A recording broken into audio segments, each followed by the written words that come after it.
Namaste and welcome back to Waking Up with Mindful Serenity Yoga. And we're going to continue with our concept exercise. I take a concept from the jar and I begin an impromptu discussion on that concept, not knowing what the concept will be, not practicing it, and not editing and revising what I say, just putting whatever comes out of me up into video format on YouTube. I do that because I want to somehow diminish the ego's role in this, and believe me, I still have a big fat ego like most people. And the ego likes to be right and look a certain way and act a certain way, and it still strives to get acceptance from others and to be liked, etc., etc. And though I do not want to punish this ego or trample down the self with self, as Michael Singer would say, I do want to diminish the presence of this ego in my life, or at least the power it has. I want to remove the reins from its hands and have the I am inside me doing the driving rather than that ego. And that's not going to make a lot of sense of you if you're just tapping into this YouTube channel for the first time. You're going to think I'm just some woo-woo crazy lady, which I basically am.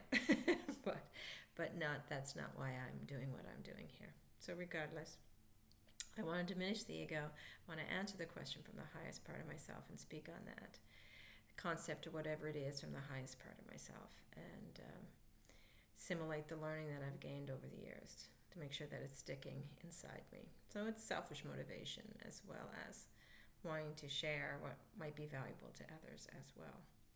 La-di-da-di-da-di, big long spiel. Now, I have been going way over. I said it when I first started doing this, I set it a time for 4 minutes. I have been going way over, so I decided to kind of meet in the middle, and I set the time for 5 minutes now, so I can speak for 5 minutes on this concept, and hopefully not go over that 5 minutes as I have been doing. So I'm going to pull the concept from the jar. I'm going to take a deep breath before I read it, kind of settle that ego away. And what I pulled out was harmony of religions.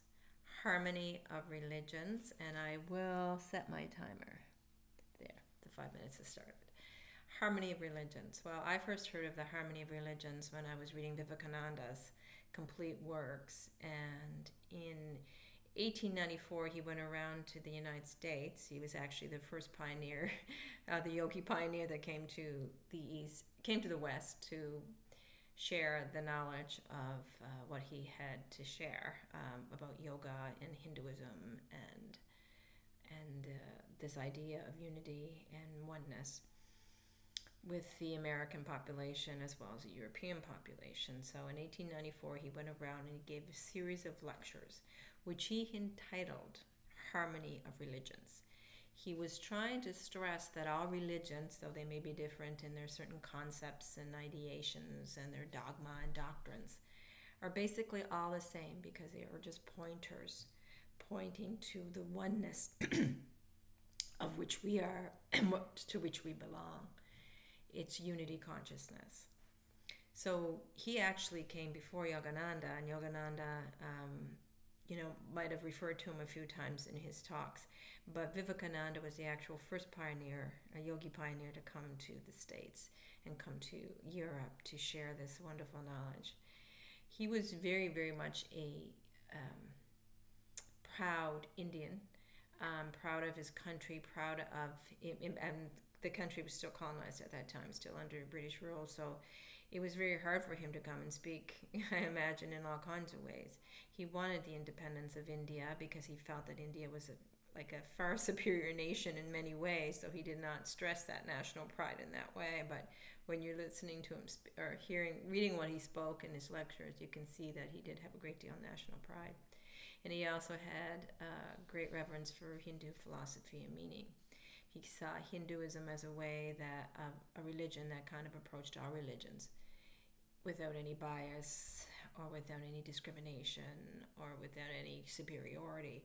It just seen that all religions point to the same thing. There's many paths basically and one truth. So Yogananda went around and he started talking about this harmony of religions. He wanted people to see that, and he studied other religions too. He was a very, well-educated fellow with lots of knowledge, conceptual knowledge about Christianity and Buddhism and the other sects that were occurring in religion, I think he called it Mohammedanism or instead of Islam. And he had great reverence for these religions. He did not put them down, even though he did say that these religions were not as good as Hinduism in one way. He's trying to stress that all religions point to the same thing. And as long as we're not so caught up and so entangled in our doctrines and our idea that we are right and everybody else is wrong, we can be taken to the one truth, regardless of what religion we're practicing in. So that one truth is unity. That one truth is the oneness of all. That one truth is divinity, that divinity that he believed existed in all of us, and through which we were here to expand and allowed to grow through the challenges and circumstances of our lives.